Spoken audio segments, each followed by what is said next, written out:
This is the Ryder and Lisa replay.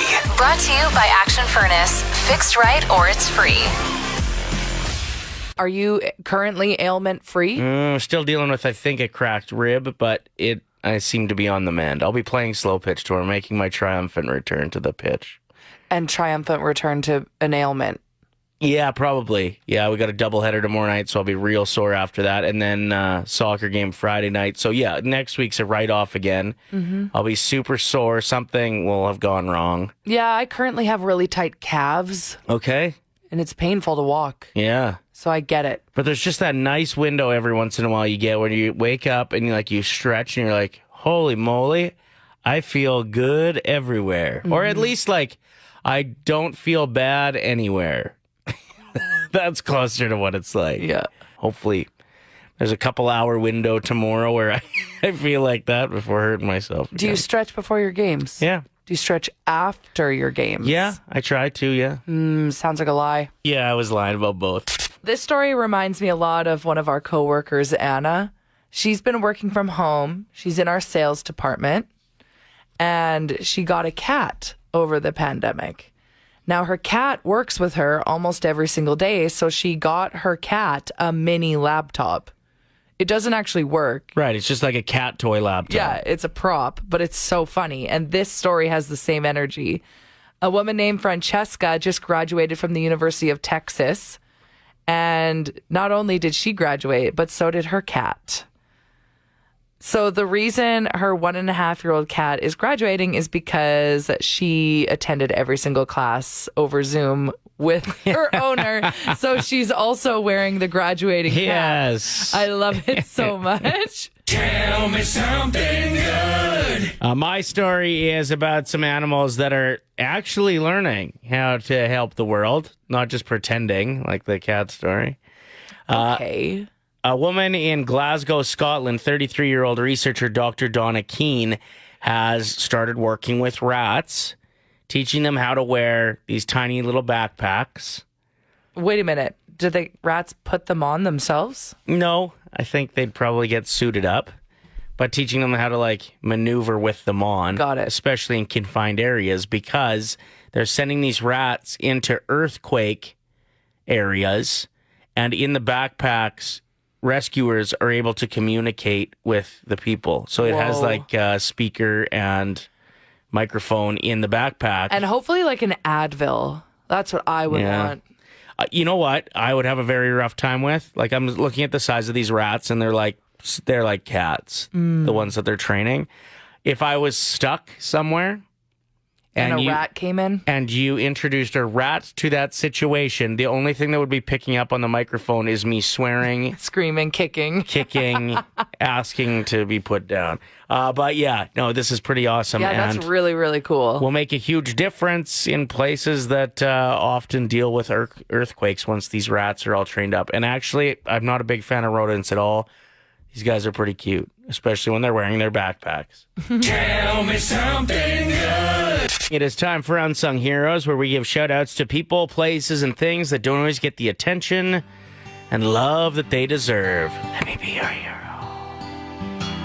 Shout out to the Oilers officially being on vacation.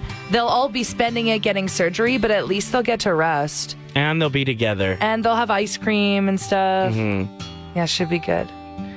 Shout out to not knowing if it's a weed or something you planted, so just kind of anxiously waiting. Shout out, I hate when you pull one out and you do think it's a weed and you're like, oh, look at it. It's definitely a cucumber plant. Shout out to it being wedding season, but none of us are prepared to wear heels again. So if you're throwing a wedding, please have a bin of those flip-flops in the bathroom for us. Thank you. Or better yet, Crocs. So hot right now. I don't like the flip-flops in the bathroom for the fellas, though. Why? Are there? There shouldn't be. Flip-flops should not be allowed in men's bathrooms. It's just with the amount of splashing. There's pee all over the floor. Yeah. Shout out to thinking going somewhere wonderful on vacation will really turn things around for you, when in reality, all you'll be doing is returning to somewhere that can't compare to where you just were. Shout out to putting your kitchen towel over your shoulder while you cook. You are now a chef, even though you're just making KD again. I do feel like a chef every time I do that. I know, right? The harder you throw it against your shoulder, the more serious you are about cooking. You got to like wipe your hands on it. Big time. Shout out to the cloudy and sad weather, perfectly matching the moods of Oilers fans this morning. Yeah, it's a grim morning. Even our text line is kind of Super depressing. slow. If somebody could text us something awesome, that would be great. Yeah, is anyone in a good mood right now? Shout out to Tim Biebs. They just launched their cold brew. Can't wait to try it. I hope it tastes like Bieber. Lisa. What? And shout out to all the sports gambling ads on TV. So even though your favorite team did lose out last night, at least you also lost all your money. Photo Radar tickets looking for Edmonton's speediest driver at 780-784-7107. Kelsey wrote in saying, I don't have the most, but for sure the dumbest. I got 2 tickets within 5 minutes of each other once. Ooh. See, that hurts. Especially because you'd probably get them in the same, very likely, the same in the mail at the same time, right? Like, oh, here's one speeding ticket. Oh, dang, here's another. You just got one in the mail the other day and you were kicking yourself because you know about that speed trap. Yeah. You're very aware of it. It's almost like sometimes you're driving and you're not really paying attention because you're so used to certain routes that you take that you kind of zone out. Yeah, that's fair. Which is scary to think. It's the one, it's always set up just east of 17th on the White Mud. And you just see that thing flashing all day. Just a real revenue stream for the city. Yeah, the one that gets me is the one heading into Beaumont off of 50th Street. Oh, My gym is right off of that road, so I go there every single day pretty much, and I have to like slam on the brakes before going through that intersection. Instead of just going the speed limit. Well, I'm always late for the gym, and then they're like, you got to do burpees, and I'm like, ugh. Oh, yeah, I'd speed for that to avoid burpees. It sucks. Our clubhouse leader right now for the fastest driver in Edmonton is Kaylin, $4,600. And that was after paying off some earlier ones in the year to register my new car. Oh, it hurts so much, doesn't it? Very, very fast driving. You're almost there. You're at 4,000. Break down how this happened. Did you get a bunch of tickets earlier in the year and then like learn your lesson, or was it kind of scattered throughout the year? It was constant driving from St. Albert all the way to 17th Street and Sherwood Park Freeway every day. Okay, so that makes sense because St. Albert Trail is an actual joke. And this was before the hen day, so now I got to rip down the Yellowhead. So have you cleaned it up since? Oh, yeah. Well, I kind of had to so I can renew my license. At one point, were they like, are you serious? Like when you were... Yeah, there was a little while they were like, you might have to like do the defensive driving chorus. And I'm like, yeah, no. I've done that. Don't cost a merit. It's actually worth it. You had to do that, Lisa? Oh, yeah. I had way too many tickets. I had way too many demerits. It knocks off a bunch of them. Okay. Yeah, it does, but that's only for demerits.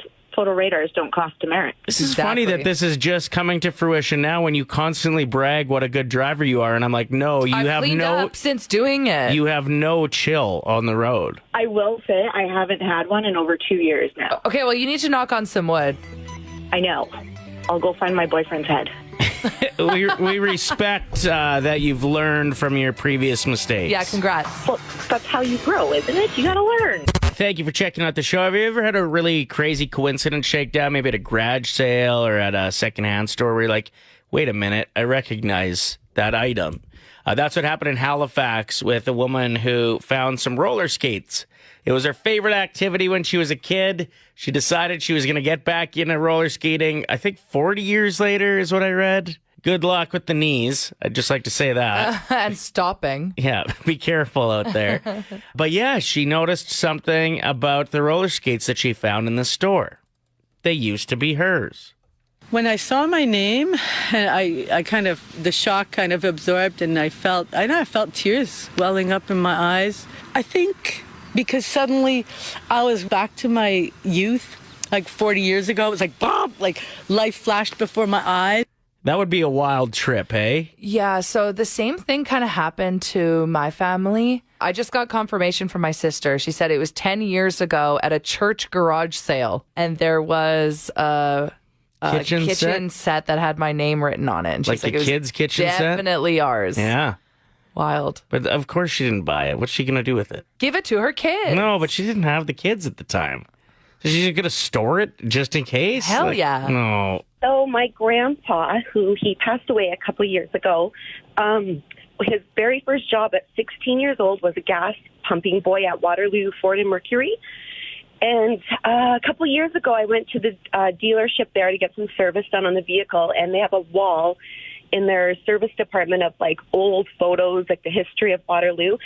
And there's a big picture of my grandpa, a 16-year-old boy pumping gas at Waterloo there. And you had no idea that he even worked there? And I did know, but I wasn't aware of like how big, like how this picture was on the wall. Like, Yeah. That is so enormous. sweet. I know, and I did ask for it, and they wouldn't hand it over to me. Oh, they wouldn't? What? Every time I drive by, I'm like, I want to go back in there and see if they'll give it to me Well, again. maybe But- they'll let you take it and go and get a nice print of it done. Yeah, at least that.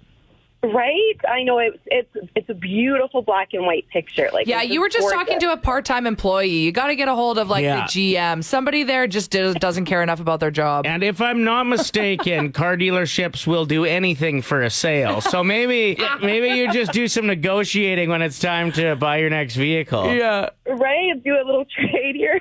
That's awesome. I was living in Ontario. I was 8 years old. I got a coffee cup from a nurse when I had emergency surgery on Easter Sunday. And when we moved to Alberta 2 years later, I had lost this coffee cup and hadn't seen it. Fast forward to when I was 33, I found the coffee cup here in Edmonton at a yard sale. I knew it was mine because it had my initial on the bottom and it had a broken chip in the handle. Approximately 30 years later. That's a durable cup. Uh-huh. How does the coffee taste out of it these days?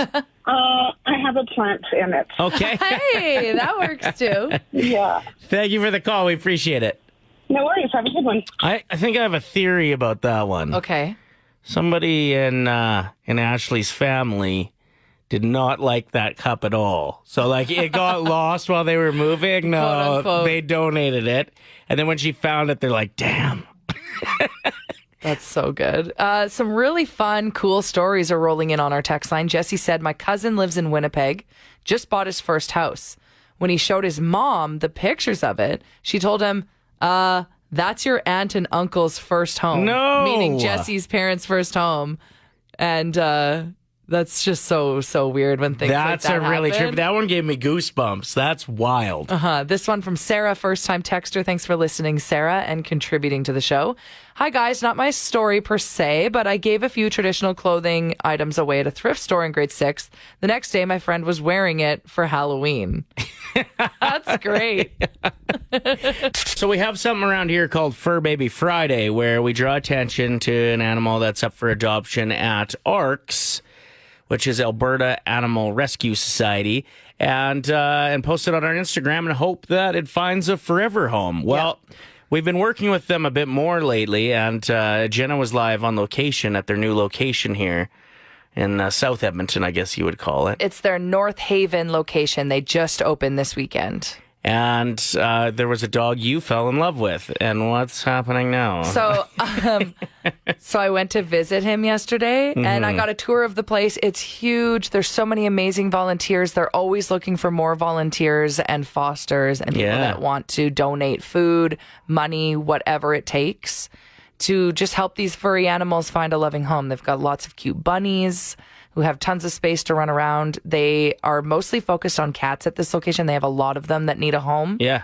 And then they also have some dog kennels and some puppies there that need homes. There was possibly the largest house cat I've ever seen that was there. Yeah, it was the coolest looking cat. Yeah. It was like something out of a cartoon, like Looney Tunes. Go in there and just ask for the big cat. Yeah, go ask to look at the big black and white cat. They'll It is know majestic. which It's one got you mean. like big yellow eyes. Yeah, it's gorgeous. It is so cool. Anyway, there's this one dog and it's a lab. And I was like, it looks so sad. It looks like a lab, maybe hound cross, because it's got the big floppy ears, but it's got the golden lab face, and his eyebrows are in a shape where he looks sad. Yeah, he's got this expression on his face that's like, get me out of here. I want to run around in someone's yard. Mm-hmm. So I went there, I met the guy, and fell in love, obviously. So they said, well, he's not available for adoption now. We have to send him to Calgary to get tested. He's got a bit of allergies. They need to neuter him and give him his vaccinations, etc. And then he needs to go into a foster home first. If you foster dogs, you get first dibs if you want to keep it. So I was like, I'm fostering this dog. Lisa signed up to be a dog foster. I'm so excited. So yeah, if you're ever interested in fostering, or maybe you got kids and you don't know if they're going to be good with owning a dog, well, try fostering one first and see how it goes. They say odds are the people that foster them keep them. Yeah, they call that an unsuccessful foster, but the girl we were talking to yesterday was just lovely. Yeah. It was like, I never consider an animal going to a good home unsuccessful. No, but it's a success in the end. Yeah, absolutely. Anyway, if you want to give ARCS a follow online, it's at AARCS. And go check out this dog. I posted him on my Instagram story at the Lisa Evans. And you tell me, should I foster him? I like how roughly, what was it, about 4 years ago, you moved into my house for the summer while you were looking for a place? Yeah. And then now you're fostering dogs in my home. Yeah.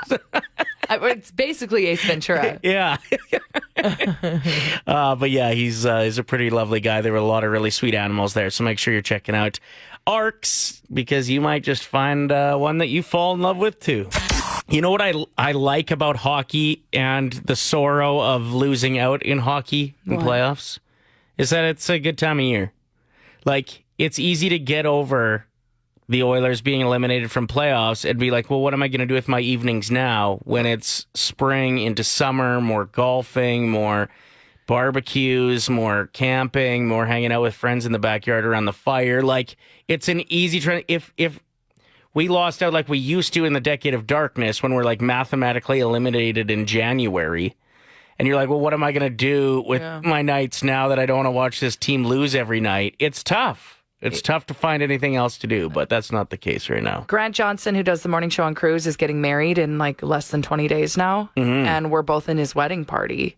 And we were like, but if the Oilers are playing, like I don't know if I can make it to your wedding. Yeah, I was going to bail. There's some positives. There's some positives that were out. Yeah, we'll be at the wedding probably. Yeah, maybe. The Ryder and Lisa replay. Brought to you by Action Furnace. Fixed right or it's free. Play 107.